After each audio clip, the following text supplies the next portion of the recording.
and welcome to the bond with nature. So, what do flashbacks, nightmares, angry outbursts, and negative thoughts, what do they all have in common? Well, some might discern that these are symptoms of PTSD or post-traumatic stress disorder. And one way of managing symptoms like these could be nature therapy. Picture yourself on the placid, calm lake, kayaking. The physical exercise of kayaking could release endorphins, making you feel better. And it could improve your mood, making you get a good night's rest. And when you have a good night's rest, the next day is always going to be better. It also requires and sort of hones that rhythm of paddling. You need to learn how to navigate this craft, this kayak, in order to help you focus.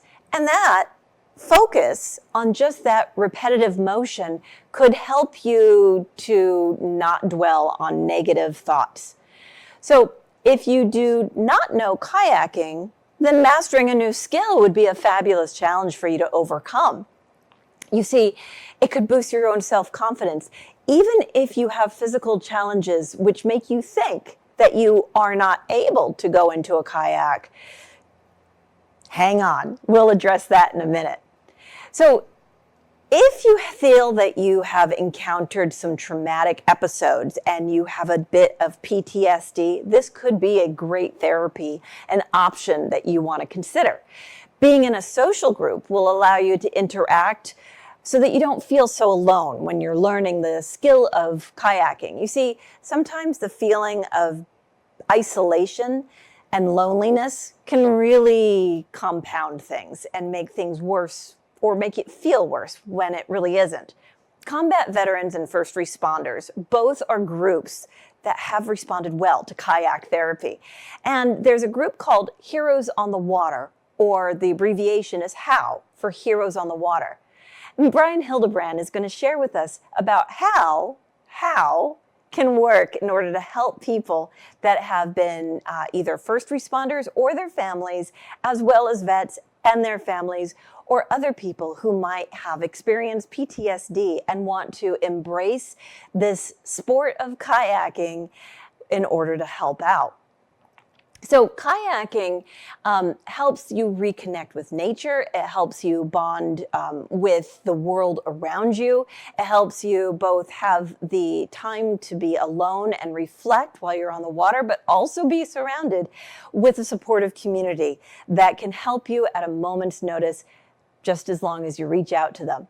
The program right now seems to be free for outdoor programs with the U.S.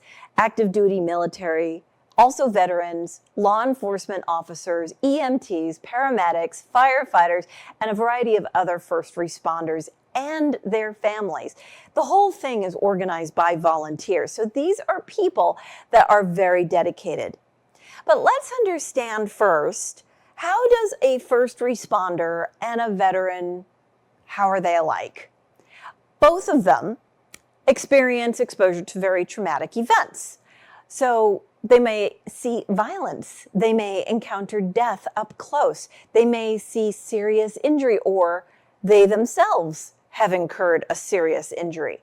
Both may develop PTSD and other mental health conditions that are a result of this experience or series of experiences. And both may struggle with reintegration into society after they have experienced this trauma. How are they different? A first responder and a veteran could be considered different because their exposure to trauma is different, and that means it may manifest itself differently. So a veteran is often concentrated during a wartime deployment. So once they're in that war atmosphere, then they could trigger a bad memory. But a first responder might actually experience a trauma while they're just doing their regular job. So the separation of their career from the trauma is much more difficult for a first responder. There's also a risk factor to consider. You see, veterans may have additional risks for PTSD, such as a combat injury or witnessing the death of their comrade in arms. The support system for a veteran also seems to be a little bit more built out than it is for first responders. So they have a system where they can seek help with this and be around people who have had the same level of experience, if not the exact same experience, and get support to address that. First-time responders may not always have that formal structure set up. So PTSD in veterans often stems, not always, but often starts from a single and significant event, whereas the police and firefighters may experience what's called cumulative PTSD. And that means it's been accumulating with little bits of exposure over the years with many different incidents. So cumulative PTSD gradually erodes on your mental well-being, whereas over time, post significant challenges to the first responders, and it also is much more difficult to separate from the daily job of this is just what we do, and it's also more difficult to diagnose. Traumatic events can not only affect individuals directly, but it also affects their families and communities, and even their friends. If they receive comments like, you seem like a changed person, or you didn't used to be avoiding this regular inert thing, those types of things mean that a trauma has taken hold of that person, and they need tools to cope with it so that they can reintegrate with their friends, their families, and their loved ones. For them, it may feel as if there is no light at the end of the tunnel. The thing happened, their life is forever changed, and it's just downhill from here. And that's not always the case. There is hope. Regular activities such as kayaking, fishing, all of these can provide great releases for that pent-up stress. If you're in a space where other people understand what you're going through, that's incredibly helpful. If they've had an experience just like yours, that's even better because you know that they understand, whereas your family may not understand. They want to, but they haven't been through that same trauma that you have. It's a space where you can get solace, but also you can get healing from the chaos. You can put aside the memories of the violence. You can focus on a peaceful tomorrow. If your job is demanding and you need to set aside time in order to recharge your own batteries, some people might call that self-care. It's focusing and appreciating the now, the what you have today, right here, this moment with you watching me. Even the small things the family does with you, it's showing that you value their effort if you can say that you appreciate some simple task, some everyday mundane thing that's done around the house that you can show that you appreciate will help them feel valued in your life and help them feel as if they're joining you in that journey of healing. So let's discover some other bits of wisdom. And let's have a chat with Brian from Heroes on the Water and see how he loves interacting with nature, kayaking, and maybe how dogs might be interacting with kayaks. So let's go ahead and have a chat right after these messages. We'll take a short break, but stay tuned.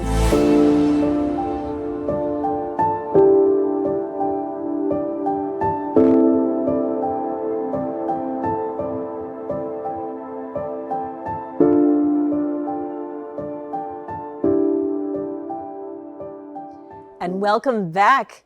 We are delighted to have a video conference with Brian with Heroes on the Water. Brian, are you able to hear me?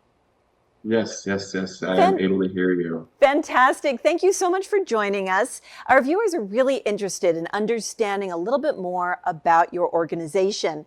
Would you be able to just tell me in a few words what type of therapy it offers and why that's important? Absolutely. So Heroes on the Water is an organization that essentially provides recreational wellness for veterans, first responders, and their families. Basically, their job is to give them the opportunity to go kayak fishing out in the open on the water, different bodies of water that they get the opportunity to experience in a new environment. So it keeps it pressure free for them.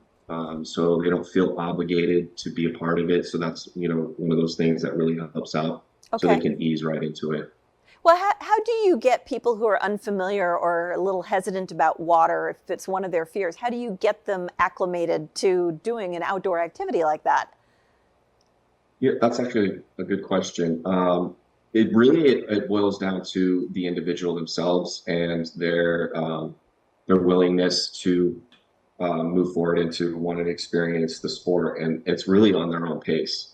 Okay. We provide them information. We even show them out, examples Like of kayak coaching? fishing on the water right in front of them, so they can see. And then there's other people there that are experienced in the sport that give them that confidence to take the step forward and want to commit and get out there on the water. Well, that's really interesting. Do you have any personal stories that come to mind? Any anecdotes? It's an interesting story for me. This month, I was telling you earlier that during the first invasion in Iraq, when I was there, my crew chief and I were blown up. And on April 12th this year, in 2024, was the 21-year anniversary, or anniversary, I wouldn't want to call it that, but to the day where that event had happened.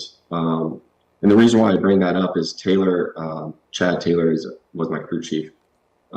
He just recently reached out to me a few years back to say that I inspired him with the involvement that I'm in my community for Heroes on the Water, where now he uses kayak fishing as a healing event. So that alone was amazing, because he lives in Montana and I live here in California. Right. And having that connection still and seeing him move forward into kayak fishing was one of those things that keeps me going out there on the water with these guys. Nationwide program. And also our rules and regulations in our program is that it's mandatory to wear safety equipment while you're out in the water, which means a personal flotation device and a radio.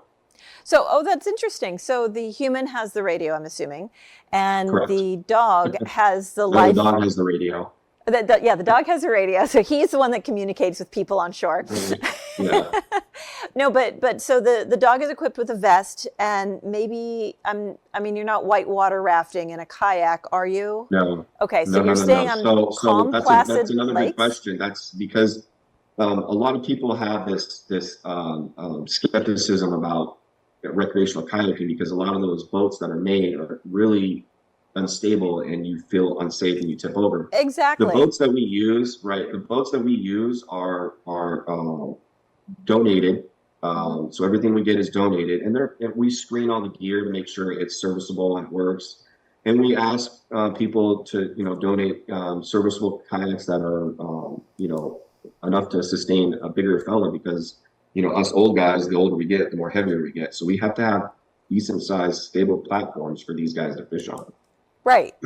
So in addition with the funding that you need, or the volunteers that you seek for either funding with donations or a donation of time, and how you go about that, we also I want to talk about the effect of water on a person. How soothing is it? How therapeutic is it as you're using nature as one of the tools? Could you get into that a little bit? Yeah, so like the blue water mines, where you want to be in or around or close to water. Okay. And essentially what that does is it gives us the opportunity to get happier and have better wellness. So being around the water is extremely important as far as when it comes to the human body. So it's really sort of not only a soothing effect, but it also mentally gets you a little bit more balanced. When you're feeling stressed, just hearing those natural sounds, they sort of, if you come from a noisy place like the jackhammer on the sidewalk and the cars whizzing by on the intersection, it can be a little unnerving, a little stress-inducing, because you have this constant bombardment of unnatural sounds.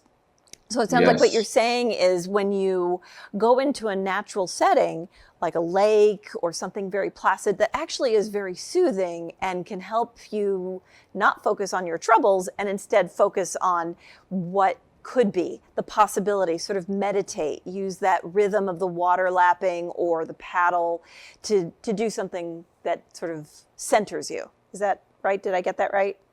You hit the nail on the head. I mean, Okay. it's all about wellness, mentally, emotionally, and having that connection with the water and those natural sounds that you hear, and just to go off what you were saying, and those city noises, and being able to disconnect from that and get those natural sounds is the most important thing for healing the mind.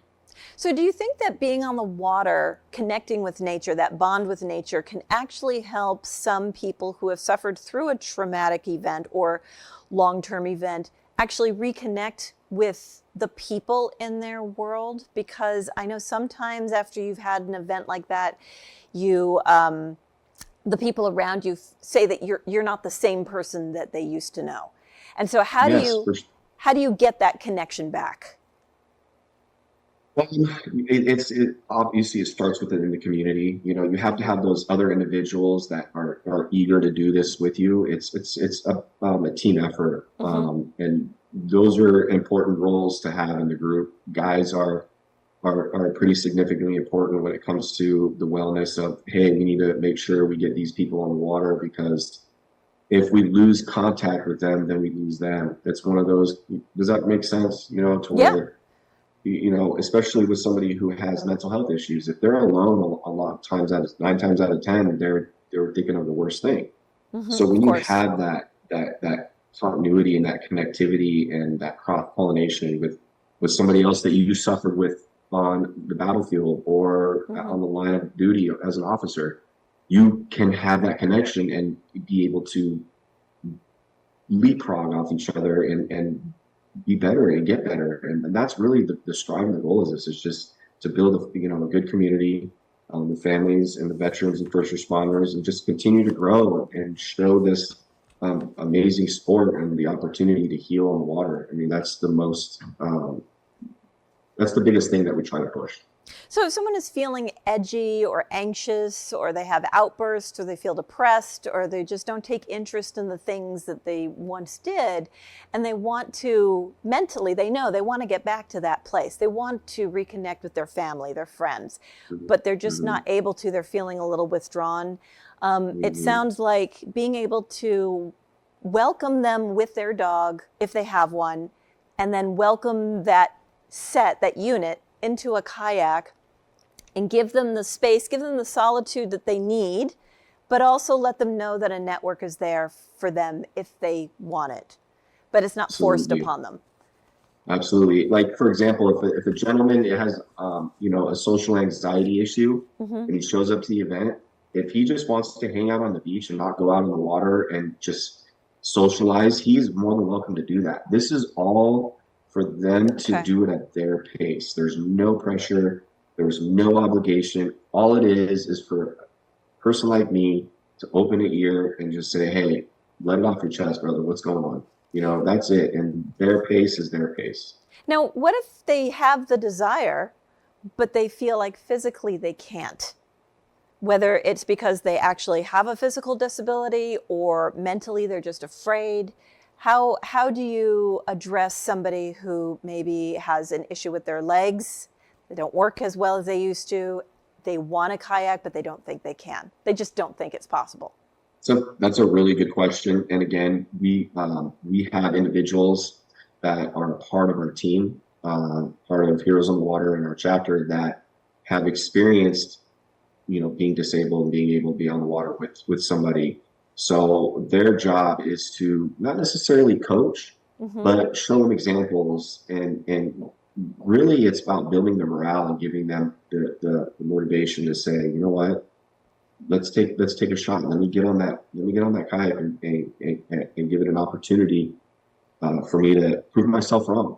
And there's so much mentoring that goes on within the group. It's pretty amazing, and we like to share our experiences with everybody. regardless. And I think our experiences alone really kind of have that person say, you know what, if he can do it, I'm going to do it too. It gives them that confidence? edge to, yes. And Okay. it never fails. We don't have, we have no issues with not having enough individuals wanting to get out of water. So you have people who want to partake of your services, essentially offering kayaks to people and their dogs. But do you have enough volunteers to help manage these events that are free? From what I understand, they're welcoming. You don't charge dues. No, everything is all volunteer based. So anybody who mentors, anybody who is involved in a chapter, who has a role, a treasurer, or whatever chapter role they hold, it's all volunteer. So there's no, you don't have to feel entitled. You don't have to feel obligated. And if you want the role, then, hold yourself accountable and do your role and honor the heroes on the water. We have a manual, and we encourage people to view it and make sure that they understand the policies and how we make sure that we have a safe evolution for these guys, and everybody comes off the water happy and inspired. We've impacted their life. That really inspired. That's really, really the goal. And like I said, we really have a good success rate. There's never really any negative outcome, and it's a wonderful time with these guys. So in the last minute that we have together, is there anything else that you would like to share with our viewers as far as how they could contact you, or any other tidbits that I might not have covered? Yes, actually, if you're the type of person who wants to take a step out of your comfort zone, and want to leave the house, and you're stressed and, disconnect, we have a family of people that are going through what you're going through. We may not be better, we may not be worse, but we're going to be here at the end, and we're going to help you get to the goal that you wanted to be emotionally, mentally, and spiritually, whatever the course we're going to get you there. Heroes on the Water provides that opportunity.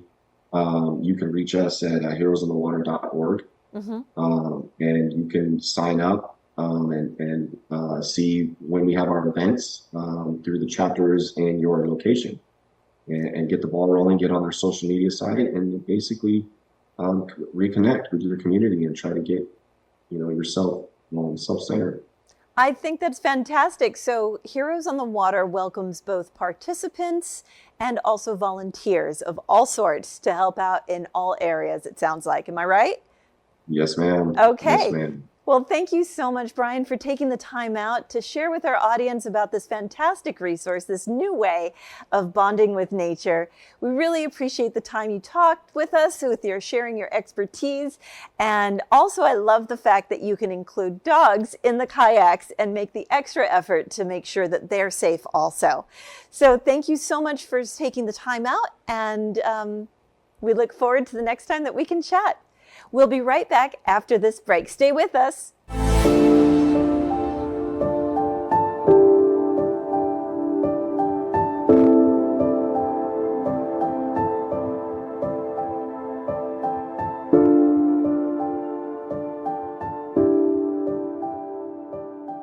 Brian had some fantastic insights. You see, Heroes on the Water has helped veterans and anybody else who is in need of healing to help them rediscover that peace that they once had, to help them connect, to help them reintegrate into their own families and friend circles that they knew and loved and cherished before the incident or series of incidents. So it's clear that kayaking actually offers more than just regular physical exercise. It's the sense that fellow veterans or others can help join you in this healing journey. The effort of training a dog to work on a kayak shows just how much this organization, Heroes on the Water, values their four-legged companions, and they understand how important that dog is to its human companion. So kayaking is a unique blend of both physical activity, a calming environment, the rhythm of the paddling in order to help you focus on something and displace all of those negative thoughts. And it's also an opportunity to connect with nature. all of which can significantly reduce those PTSD symptoms. So what are some of the symptoms? Just as a recap, flashbacks, avoiding things that remind you of that trauma, even if they're everyday things, negative feelings, feeling edgy or jumpy, some difficulty in sleeping. There might even be some difficulty in concentrating or thinking, feeling angry or having just sudden outbursts, feeling detached or numb, not enjoying the things that you used to enjoy, and even feelings of being ashamed or having survivor's guilt. So remember, even if you personally have not served as a first responder or as a vet, the power of nature to heal and connect you and take that first step of going outdoors is really powerful. So even if you have experienced your own personal trauma, you might want to consider an outdoor activity. Take a walk, go to the park, go for a hike, maybe even try kayaking. Consider volunteering. If you want to support veterans and first responders, you could volunteer at Heroes on Water. And consider helping others or other organizations that might be closer to you. You might be surprised at that positive impact that you have when you volunteer to help others on their journey in healing. It helps them get a better sense of well-being, it helps you get a better sense of well-being, and it makes you feel a little bit more accomplished. Learning how Heroes on the Water is not just helping veterans, but also helping them heal and helping them foster that sense of community is really heartwarming that they have that shared purpose. It's commendable. And if you want to be part of their journey, that's commendable for you as well. So maybe you do want to volunteer. Maybe you just want to subscribe to their newsletter or partake of their services or even help them promote. Healing and bonding with nature is important. So whether you're a veteran, a family member of a veteran, or a first responder, or you just want to seek that sense of peace, spend time outdoors. It can be incredibly beneficial. So take a walk in the park, go for a hike, go kayaking, and remember that helping yourself helps others. It helps you build those extra reserves that you need to help care for others around you, to help care for your community and for your world. There's an entire expanse of nature out there waiting to be explored by you. Maybe it's in a kayak, maybe not, but now is the time to check it out and see if this is the transformation that you have been seeking. So I want to thank you for joining me in this exploration of healing with Heroes on the Water. And I really appreciate the time that you took out of your day, by the way, to spend time with me in our conversation. I really genuinely appreciate it. And I really hope that this has inspired you in some way. Until we bond again,